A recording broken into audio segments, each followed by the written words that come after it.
Alors, nous étions sur le sujet de l'enlèvement qui est un événement qui marque la fin de la dispensation dans laquelle nous nous trouvons, c'est-à-dire la dispensation de l'Église. Et le même enlèvement va être l'introduction à une prochaine dispensation qui va être la tribulation. Nous avons donc vu que l'enlèvement, cela veut dire aussi un corps qui est changé en un clin d'œil. C'est tellement rapide qu'on n'arrive même pas à diviser l'instant pendant lequel ça va se produire. C'est le corps qui va revêtir l'incorruptibilité, le corps qui va nous permettre de passer à jamais dans l'éternité. Mais nous avons aussi bien établi le fait qu'il ne faut pas de qualificatif particulier, il ne faut pas avoir atteint un degré de spiritualité pour être enlevé. Alors, je sais qu'il y a des passages comme dans Matthieu qui peut-être vous posent problème. Je les connais aussi ces passages et on va en parler plus tard, parce qu'il est question de persévérer jusqu'à la fin et d'être sauvé. Mais une fois que nous aurons progressé dans notre étude, vous allez voir vraiment à qui ce passage s'adresse. Mais pour l'instant, il est clair que l'enlèvement, donc, est un acte souverain et qui est valable pour tous les chrétiens nés de nouveau, charnels ou pas, puisque les œuvres seront jugées et seront récompensées au ciel. Maintenant, nous avons vu les raisons de l'enlèvement. D'abord, l'enlèvement va avoir lieu parce que Jésus peut recevoir l'Église avec lui-même et la présenter au Père. Également pour que les morts en Christ ressuscitent et revêtent l'incorruptibilité, l'immortalité, pour que l'Église reçoive des récompenses au ciel et participe aux noces de l'agneau, on l'a vu, pour que les saints soient rendus parfaits en esprit, en âme et en corps, pour que les saints maintenant échappent à la tribulation, pour que les saints échappent. Et ça, c'est vraiment une raison majeure. Dieu ne veut pas que son Église passe par la tribulation. Nous le verrons plus tard, mais déjà je l'annonce, la tribulation est une période de jugement. Et l'Église ne va pas être jugée de la sorte. Regardez dans Apocalypse chapitre 3. Apocalypse chapitre 3. Verset 10, parce que tu as gardé la parole de la persévérance en moi, je te garderai moi aussi à l'heure de l'épreuve qui va venir sur le monde entier pour éprouver les habitants de la terre. Notez que Dieu ne veut pas seulement garder les siens de l'épreuve, mais il veut garder les siens de l'heure de l'épreuve. Dans 1 Thessaloniciens chapitre 5. 1 Thessaloniciens, chapitre 5, verset 9.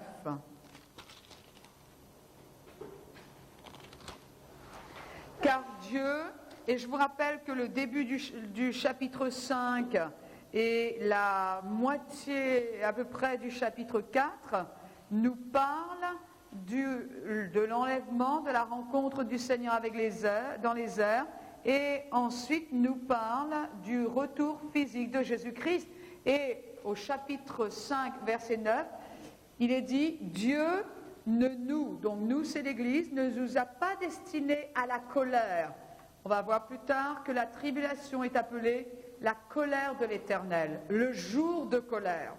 Et ici, Dieu ne nous a pas destinés à la colère, mais à la possession du salut par notre Seigneur Jésus-Christ, qui est mort pour nous, afin que soit que nous veillions, soit que nous dormions, nous vivions ensemble avec lui. Et 1 Thessaloniciens chapitre 1, versets 9 et 10. On raconte à notre sujet quel accès nous avons eu auprès de vous et comment vous vous êtes convertis à Dieu en vous détournant des idoles pour servir le Dieu vivant et vrai et pour attendre des cieux. Donc ici, il est question d'attendre le Seigneur des cieux alors que pour le retour physique, il va poser les pieds sur terre, hein, pour attendre des cieux son Fils qu'il a ressuscité d'entre les morts. Et qu'est-ce que vous avez ensuite dans votre Bible? Jésus qui nous délivre de quoi? De la colère à venir. De la colère à venir. Donc, c'est simple, Jésus-Christ est mort pour les péchés, Jésus-Christ a subi la colère qui était due au péché, la colère que nous aurions dû assumer, vous et moi. Jésus-Christ l'a prise sur lui à la croix, et aujourd'hui, le péché a déjà été jugé. Parce que nous sommes dans cette période de grâce, nous ne sommes plus sous le jugement en ce qui concerne le jugement de nos péchés, parce que la Bible nous dit clairement dans l'évangile de Jean que le seul péché contre lequel Dieu ne peut rien faire, c'est le péché de rejeter Jésus-Christ, c'est-à-dire de résister à la révélation du Saint-Esprit et de rejeter Jésus-Christ, par là même de rejeter le pardon pour nos péchés, par là même de rejeter le sacrifice de Jésus-Christ. Là, Dieu ne peut rien faire contre cela, il ne peut plus rien faire. Mais en ce qui nous concerne, eh bien, Dieu ne veut pas que nous entrions dans la prochaine période, dans la prochaine dispensation de 7 ans, et même si elle est courte, c'est quand même une période qui est particulière, qui a plusieurs noms, mais Dieu veut que nous échappions à ce qui va se passer, à ce jugement qui va se produire. Donc c'est vrai qu'une des raisons de l'enlèvement, c'est que l'Église évite la colère. Une autre, on voit, je vais vous donner aussi quelques types. Par exemple, on se rappelle tous de Noé. Noé est un type de l'enlèvement avant le jugement. Vous vous rappelez ce qui s'est passé?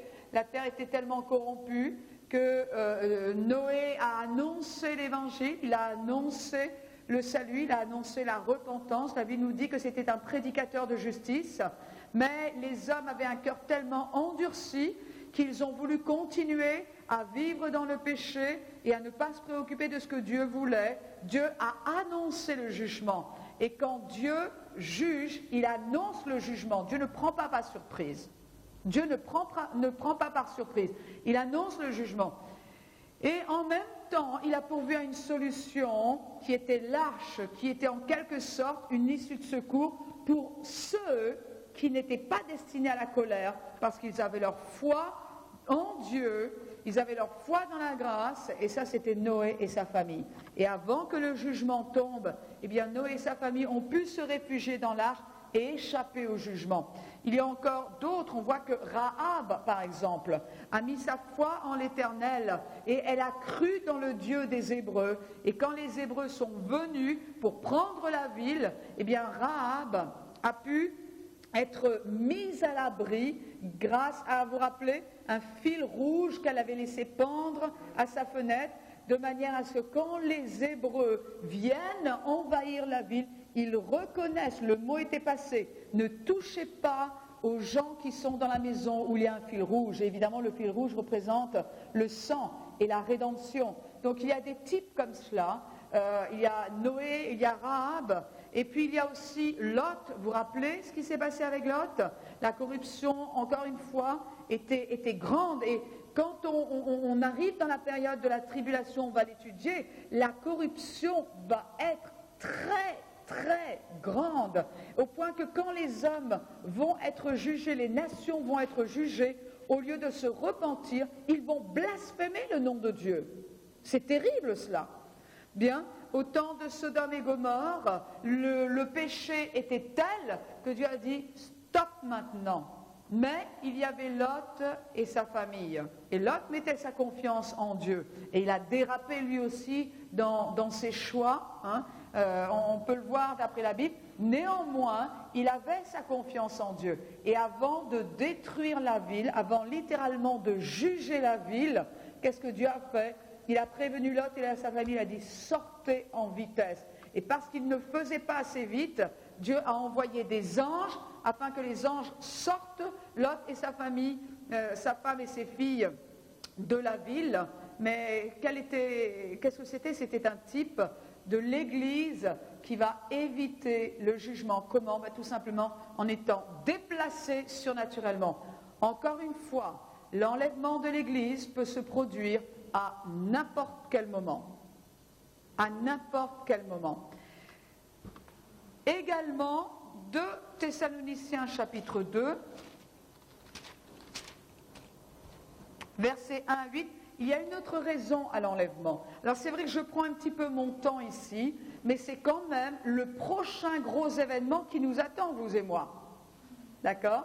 Donc autant savoir un petit peu ce qui va se passer, autant la Bible nous dit que celui qui a cette espérance se purifie lui-même. Et c'est vrai que quand on sait que dans peu de temps, nous allons apparaître devant le Seigneur et qu'il va nous dire, bon maintenant, tu te rappelles quand tu as fait ça et ça, dis, c'était pour quelle raison ? C'est parce que tu voulais plaire aux copains ?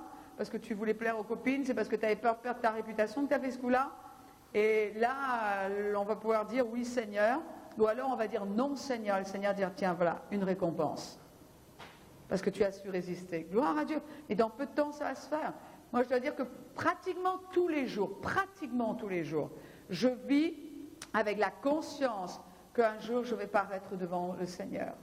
Pratiquement tous les jours, j'y pense. Et ça m'aide dans mes choix. Parce que même si maintenant on peut raconter ce qu'on veut aux gens, on ne pourra pas ce jour-là. Alors autant purifier notre cœur maintenant, de manière à ce que quand on soit devant lui, eh bien vous allez dire, ah oui mais tu sais, et les péchés pour lesquels j'ai demandé pardon, ben ceux-là ils sont effacés. Il n'y a aucun problème, ils sont effacés. Mais ce que le Seigneur veut voir, c'est nos motifs, tous les desseins cachés qu'il y a dans les cœurs. Ok, vous avez trouvé 2 Thessaloniciens chapitre 2.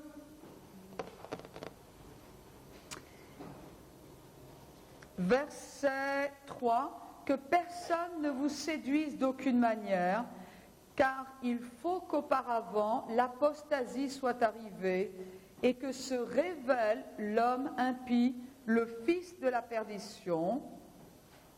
Verset 6, et maintenant vous savez bien ce qui le retient, pour qu'il ne se révèle qu'en son temps. Alors, qu'est-ce qui le retient ? Eh bien, le corps de Christ, c'est le fait que le corps de Christ soit sur terre, qui empêche à l'antichrist, l'homme impie, l'homme de la perdition, de se révéler, de se manifester vraiment avec la nature qu'il a et avec les intentions qu'il a. Donc, une des raisons pour lesquelles l'Église va être enlevée, c'est aussi pour que l'antichrist puisse faire son œuvre dans la pleine manifestation, afin qu'on arrive vraiment jusqu'à la fin de la tribulation, que Jésus revienne, qu'il y ait un millénium, et qu'enfin, pour l'éternité, nous puissions vivre avec le Seigneur. Mais tant que l'Église est là, l'Antichrist ne sera pas révélé. Alors, il y a des gens qui sont assez curieux, qui disent, mais est-ce que tu crois que l'on pourra savoir ? À vrai dire, il est possible qu'avant que nous quittions cette terre, l'Esprit de Dieu nous le montre. Ceci dit, il y a quand même une précision, on va le voir ça dans tout de suite l'étude d'après, c'est que cet antichrist va sortir au moment où il va falloir d'abord qu'il y ait les 10 pays concernés dans la période de tribulation qui soient d'abord reconstitués. Et de ces 10 pays-là, l'antichrist va se manifester. Donc à la limite, tant qu'on n'a pas vu une histoire de 10 pays, qui à vrai dire représente Rome tel que c'était avant, plus ou moins, quelque chose près, même peut-être un petit peu plus grand, tant qu'on ne voit pas ces 10 pays représentant l'ancien empire romain, il y a peu de chances que vous et moi commencions à savoir qui est l'antichrist. Mais à la limite, qu'on le sache ou qu'on ne le sache pas, la Bible dit que son esprit, c'est-à-dire l'esprit satanique qui va animer l'antichrist, il est déjà à l'œuvre maintenant. D'accord ? Bien. Donc, une autre raison à l'enlèvement pour permettre la manifestation de l'antichrist. Et ensuite, à partir de Apocalypse chapitre 4 jusqu'à 21, l'autre raison de l'enlèvement, c'est tout simplement pour que les nations soient jugées. Les nations vont être jugées, et tant que l'Église est là, eh bien, ce jugement-là n'a pas lieu. Donc vous réalisez qu'à vrai dire, nous qui sommes nés de nouveau, qui constituons une partie de la grande Église de Jésus-Christ sur terre, À vrai dire, nous sommes un royaume dans un royaume. Puisque nous faisons partie du royaume de Dieu. Et tout ce qu'il faut, c'est que nous continuions à être loyaux au Seigneur. Nous sommes déjà des citoyens du ciel et dans peu de temps, cela va devenir une réalité. Alors certains se sont posé des questions sur la résurrection et on dit oui, mais tu sais, est-ce qu'un corps qui est déchiqueté par une bombe, est-ce que tu crois que le Seigneur va pouvoir restaurer ce corps? Oui, Dieu sait exactement à qui appartient telle ou telle particule. D'autres ont dit oui, mais la crémation. Alors je sais que c'est un sujet qui est un petit peu délicat, mais néanmoins, la Bible nous dit, juste pour information, dans 1 Samuel chapitre 31, j'ai dû le marquer là, oui, versets 3 et 4 et 6, 3, 4, 6, 12, 1 Samuel 31, la Bible nous dit que Saül et Jonathan sont morts. À vrai dire, Saül est mort parce qu'il s'est suicidé, tout simplement. Il s'est jeté sur son épée parce qu'il a vu qu'il était pris. Et son fils a été tué. Et la Bible nous dit que les deux corps ont été brûlés. C'est-à-dire que ça a été une crémation, tout simplement. Alors, qu'il y ait un corps qui soit brûlé, ou un corps qui se décompose en terre, puisque notre corps est constitué, je crois, à 80% d'eau, ou qu'il y ait des naufragés qui périssent en mer, la Bible nous dit que la mer va rendre les morts, la poussière, c'est la poussière. Hein. Et Dieu, celui qui compte le nombre de cheveux que nous avons sur la tête, sait exactement comment redonner la vie à toutes ces particules et comment reconstituer un corps. Donc on n'a pas vraiment trop de soucis à se faire. Vous dites, oui, tu sais, moi je ne voudrais pas atterrir dans le corps de quelqu'un d'autre. Ne vous inquiétez pas. Hein, ne vous inquiétez pas, cette résurrection va être parfaite. Voilà, eh bien écoutez, on a déjà parcouru un bon bout de chemin. Et il nous reste quelque chose de très très important à voir maintenant. Parce que vous avez vu sur votre feuille qu'après les dispensations, nous verrions l'Église, le fait que l'Église est un mystère, et puis aussi l'enlèvement de l'Église. Donc c'est exactement ce qu'on vient de voir maintenant. Et qu'est-ce qu'il nous reste? Daniel 2, Daniel 7, Daniel 9, avec l'importance des prophéties et la semaine de Daniel. Alors vraiment, je prie pour que nous ayons toute la grâce nécessaire pour entendre ce qui va être dit et aussi pour que je puisse exprimer ce qui va être dit. Donc, on commence un autre chapitre. Regardez avec moi dans Luc 21.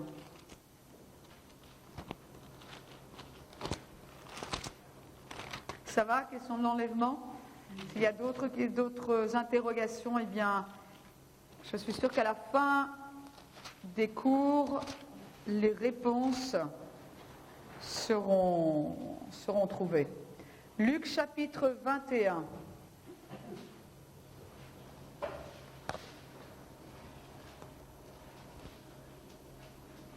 Luc chapitre 21, verset 24.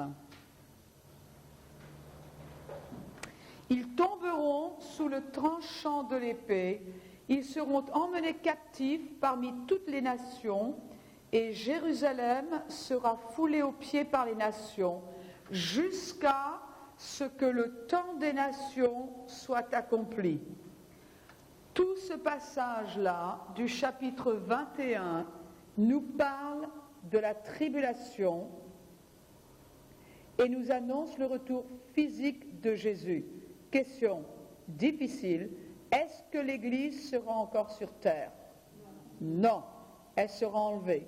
Et moi je me souviens lire ces passages, comme lire Matthieu 24-25, et trembler quand je lisais qu'éventuellement nous pourrions être passés au tranchant de l'épée, qu'il fallait courir, se réfugier dans les montagnes, etc.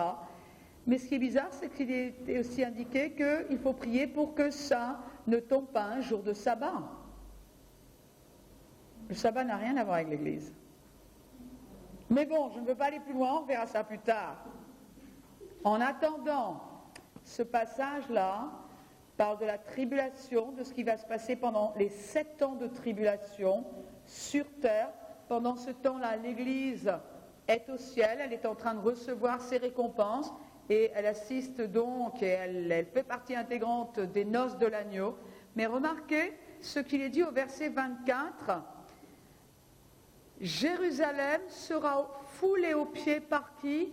Par les nations, jusqu'à ce que le temps des nations soit accompli. C'est-à-dire,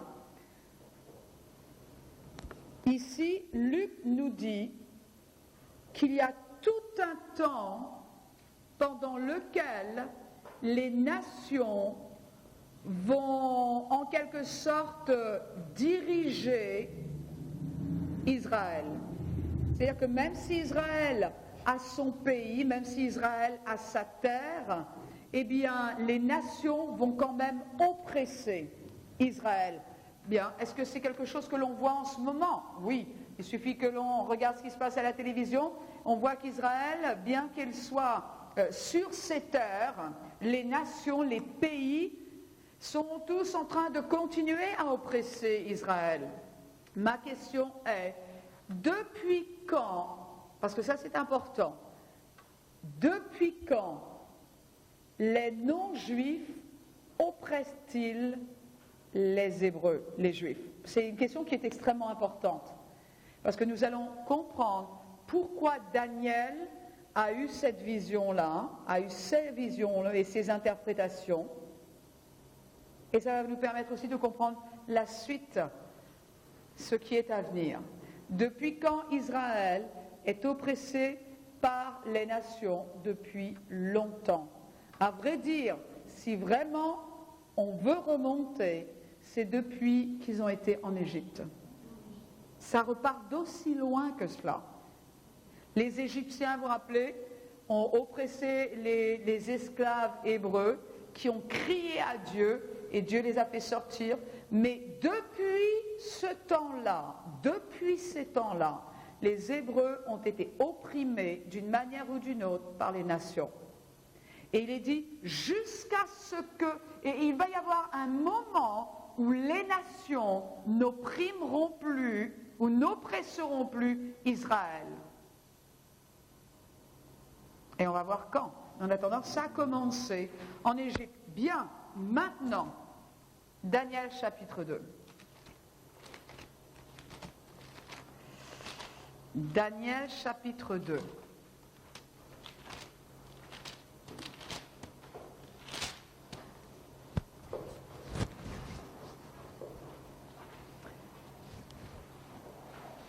Alors, il est extrêmement important d'étudier les prophéties de Daniel.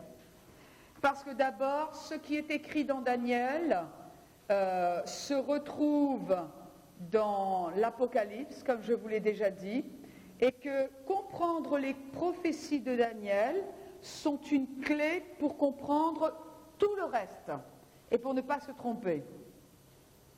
On y va? Daniel chapitre 2. Alors, les Hébreux ont vraiment mal agi. Ce qui s'est passé, c'est que sous l'époque de David, Israël était prospère parce que David était quelqu'un qui marchait avec Dieu et qui a inspiré les Hébreux à marcher avec Dieu. Ensuite, il y a eu son fils, il y a eu Salomon, et avec Salomon, on a vu un déclin se produire dans la vie religieuse des Hébreux. Et malheureusement, eh bien, ils ont commencé par négliger certaines choses. Vous savez que quand dans notre vie spirituelle, on ne rétrograde pas comme ça du jour au lendemain. Et qu'est-ce qui se passe? Ça commence par ici, et puis ça commence par là, et puis ça commence peut-être, on lit un petit peu moins notre Bible, puis on prie un petit peu moins, puis on commence à rechigner sur notre dîme, et puis après on témoigne un petit peu moins, puis après on commence à regarder n'importe quoi, puis on commence à changer nos fréquentations parmi nos amis, et un jour ou l'autre, eh bien, on se retourne en arrière, et on est extrêmement loin du niveau spirituel que nous avions à une époque. Et c'est ce qui s'est passé. Petit à petit, les Hébreux ont commencé à négliger les fêtes. Et une des choses assez graves qui s'est passée, c'est qu'ils ont cessé de célébrer les sabbats. Ils ont cessé de célébrer les sabbats et ils ont cessé de laisser reposer la terre, ils ont cessé d'honorer l'Éternel. Et à vrai dire, c'était un commandement du Seigneur. Et Ésaïe leur disait, revenez au Seigneur et tout ira bien pour vous. Et Jérémie, lui, a prophétisé en disant, eh bien écoutez, puisque vous ne vous repentez pas, mais il faut dire qu'ils étaient arrivés tellement loin, qu'ils étaient tombés dans une idolâtrie, au point qu'ils livraient leurs enfants en holocauste à des faux dieux, au point qu'ils faisaient des orgies, c'est-à-dire que non seulement ils ne respectaient plus les sabbats, ils ne respectaient plus les fêtes de l'Éternel, mais c'était plus que cela, ils étaient devenus extrêmement idolâtres. Donc, Ésaïe leur disait, revenez à l'Éternel, et parallèlement, Jérémie leur disait, eh bien, puisque vous n'êtes pas en train de le faire, pendant 70 ans, vous allez être amenés en captivité, et vous allez être déportés à Babylone. Bien, ils n'ont pas écouté les avertissements d'Ésaïe, le prophète. Que s'est-il passé? Eh bien, exactement ce que Jérémie avait annoncé, et ils ont été amenés en captivité à Babylone. Donc, Daniel est parmi les jeunes hommes hébreux qui ont été amenés en captivité à Babylone. Maintenant, Daniel se trouve prisonnier à Babylone.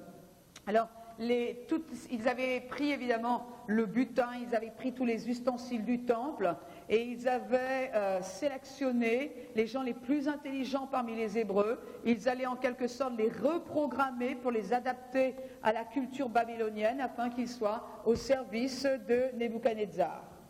Donc on est dans ce temps-là. Daniel, s'entend appelé à la cour du roi, parce que le roi Nebuchadnezzar a fait un rêve.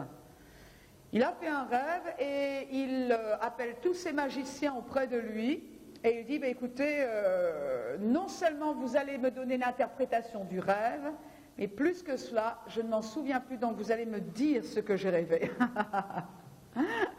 C'est exactement ce qui s'est passé. Les magiciens ont dit, mais c'est impossible. Si tu nous dis ce que tu as rêvé, nous on veut bien t'interpréter. Mais ce que tu demandes là, il n'y a que Dieu qui peut vraiment te révéler une telle chose là.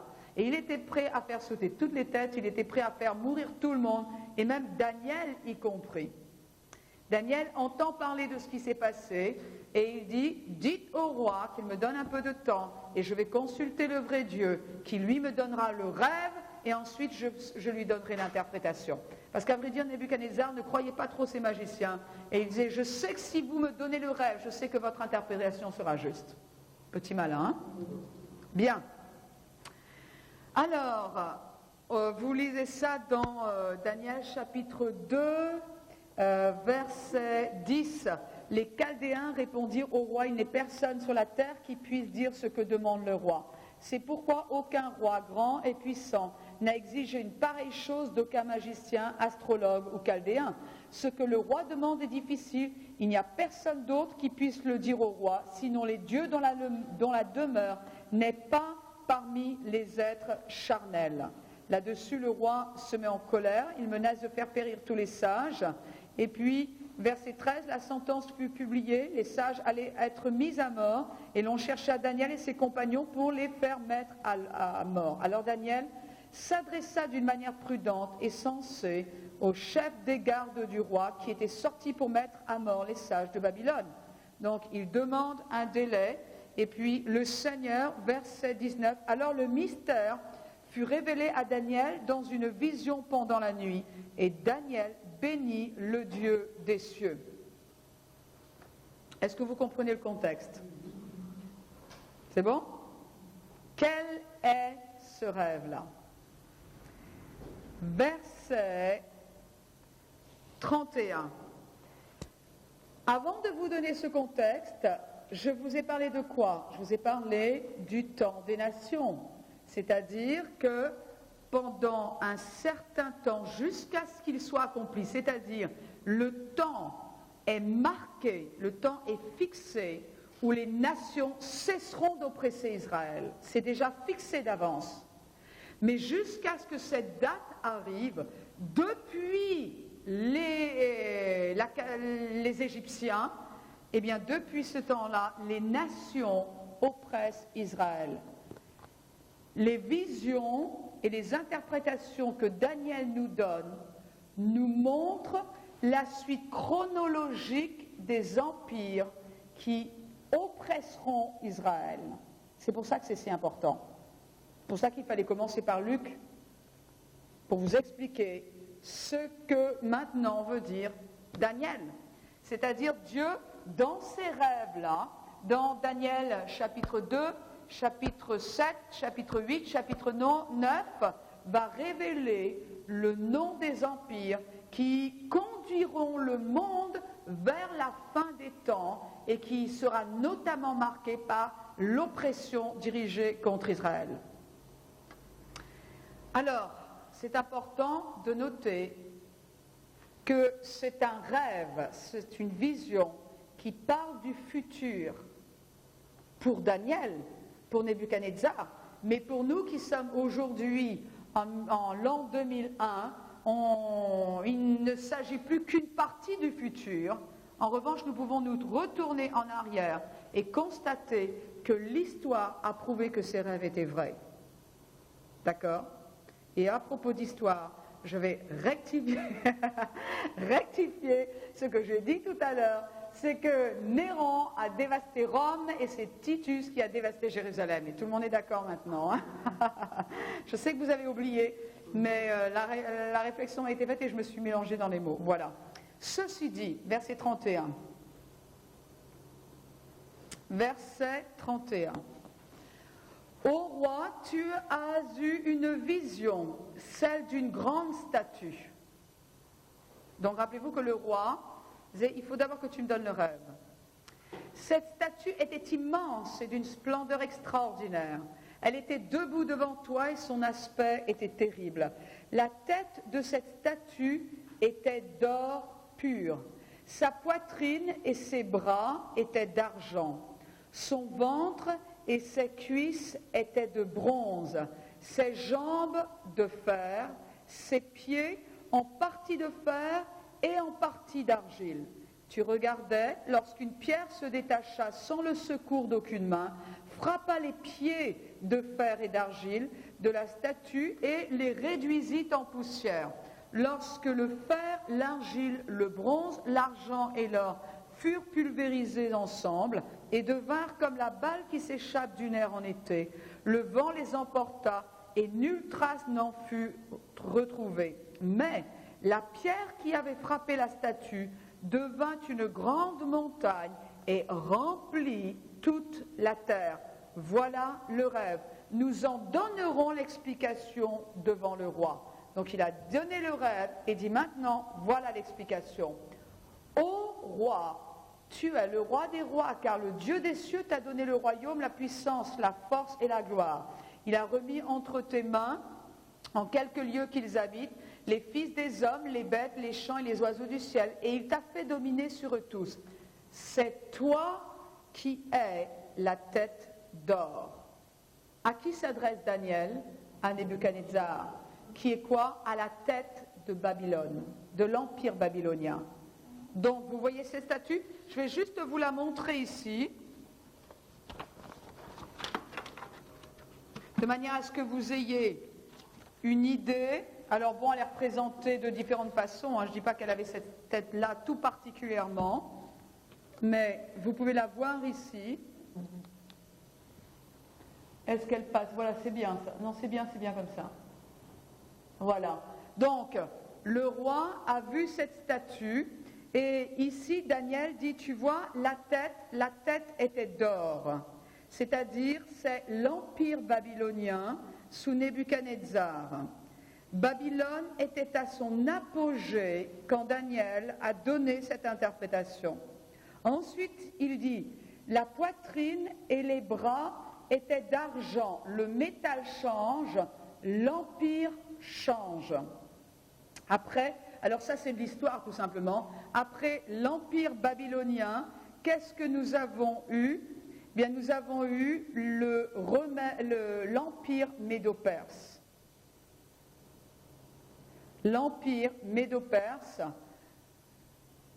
alors avec Darius chez les Mèdes, et donc de l'autre côté, il y avait les Perses. Il faut savoir qu'ils ont été bons pour Israël. Daniel a connu Darius. Quand vous lisez, vous verrez que Daniel a connu, non seulement il a été sous le règne de Nebuchadnezzar, mais il a été aussi sous le règne de Darius. Les Mèdes et les Perses, cet empire médo-perse, a aidé les Babyloniens à se débarrasser des Assyriens, puis ensuite Dieu s'est servi de ce royaume pour punir Babylone à cause de la manière dont ils avaient traité les Juifs. Donc il y a un empire qui est en or, un autre empire qui vient ensuite, et vous avez ça dans Ésaïe, gardez Daniel 2, mais dans Ésaïe chapitre 13.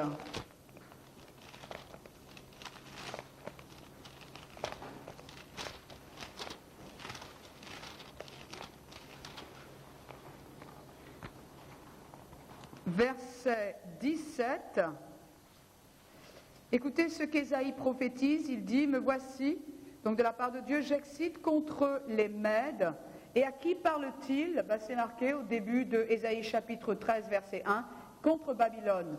Donc contre Babylone, Dieu va exciter les Mèdes qui ne pensent qu'à l'argent, parce que Babylone ne pense qu'à l'argent, et à qui l'or ne plaît pas. Non, pardon, il faut que je le relise. « Me voici, j'excite contre les Mèdes qui ne pensent pas à l'argent et à qui l'or ne plaît pas. » C'est-à-dire, ils ne se laissent pas acheter par cela. « Leurs arcs jetteront les jeunes gens à terre. Ils seront sans compassion pour le fruit des entrailles. Leur œil sera impitoyable pour les fils. Et Babylone, l'ornement des royaumes, la fière parure des Chaldéens sera comme Sodome et Gomorrhe, que Dieu bouleversera. Elle ne sera plus jamais habitée, elle ne sera plus peuplée de génération en génération. » Ensuite, qu'est-ce que vous avez après ? Vous avez la tête d'or et ensuite vous avez la poitrine et les bras en argent. Ensuite, il y a le ventre et les cuisses en bronze. Un autre métal parle de quoi ? D'un autre empire. Et qu'est-ce qui est venu après l'empire médo-perse ? Tout simplement les Grecs. Les Grecs. Il faut savoir que cette vision s'est réalisée 250 ans plus tard. Alors, avec les Grecs, il y avait qui ? Il y avait Alexandre le Grand, cet empereur qui était très jeune, qui en 12 ans a conquis et a réalisé son empire. En 12 ans. Il a littéralement conquis le monde, son monde. Est-ce que tu peux descendre un petit peu encore ? Voilà. Donc vous avez l'argent, vous avez le bronze. Hop là. J'aurais dû avoir. Vous voyez là ? D'accord. Quand l'empereur Alexandre le Grand a conquis, ensuite il a mis 4 généraux. Son empire a été divisé en 4. Je vous précise cela parce qu'on a besoin de connaître cela pour ce qui arrive, pour la prochaine prophétie. Son empire a été divisé en 4. Il a mis 4 généraux à la tête de chaque empire. Regardez dans Romains chapitre 8. Romains chapitre 8. Alors ce chapitre parle de la même chose. Verset 4. « Je vis le bélier qui frappait de ses cornes à l'ouest, au nord et au sud. » Alors le bélier, c'est l'empire médo-perse. « Aucun animal ne pouvait lui résister et personne ne pouvait délivrer de son pouvoir. Il faisait ce qu'il voulait et grandissait. Comme je prêtais attention, voici un bouc, et le bouc c'est la Grèce, venant de l'Occident en rasant toute la surface de la terre sans la toucher. Ce bouc avait une corne spectaculaire entre les yeux. Verset 8 maintenant. Donc de Daniel, chapitre 8. Ah non, excusez-moi, non. Daniel, chapitre 8, verset 8. À vrai dire, la même chose est dite ici. Maintenant, verset 8, le bouc devint très grand, mais lorsqu'il fut puissant, la grande corne se brisa. Alors, le bouc, c'est la Grèce, et cette grande corne, c'est Alexandre le Grand. Elle se brisa, et 4 cornes spectaculaires s'élevèrent à sa place, aux 4 vents des cieux.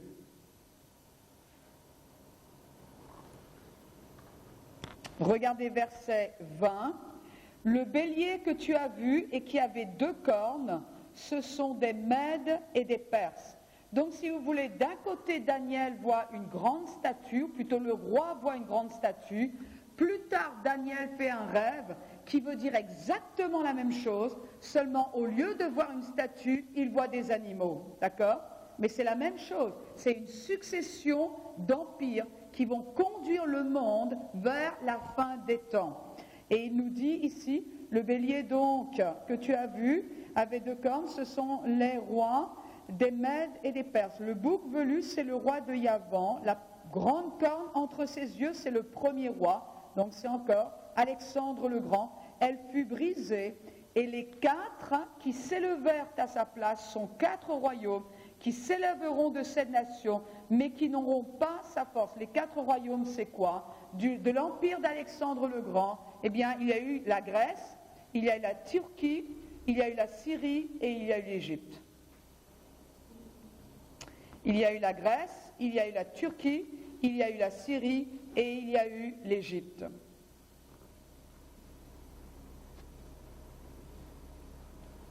Donc, d'abord Babylone, l'empire médo-perse, la Grèce, et ici, en bas, vous voyez les jambes de fer.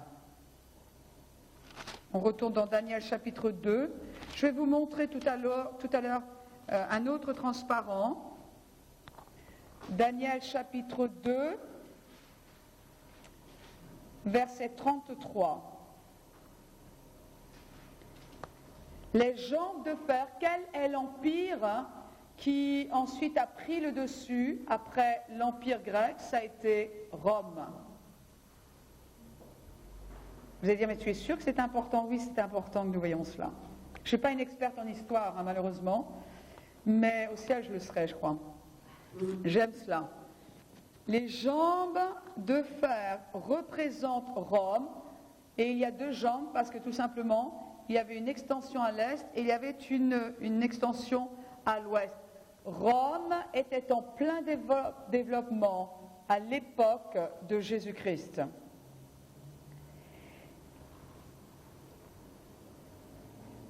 Vous avez remarqué ce qu'il est dit? C'est bizarre parce qu'après qu'il soit question des jambes, donc les jambes représentent déjà Rome. Qu'est-ce qu'il est dit à la deuxième partie du verset 33? Il est dit, ses pieds en partie de fer et en partie d'argile. C'est-à-dire qu'il y a eu un changement. Dans les jambes, nous voyons qu'il y a un seul matériau, le fer, qui représente l'Empire romain. Mais quand on arrive aux pieds, il y a un pied qui est en fer et un pied qui est en argile, et pourtant c'est Rome. Qu'est-ce que ça représente? Ça représente un futur, on pourrait dire presque empire, qui va avoir les dimensions de Rome, et cet empire est à venir.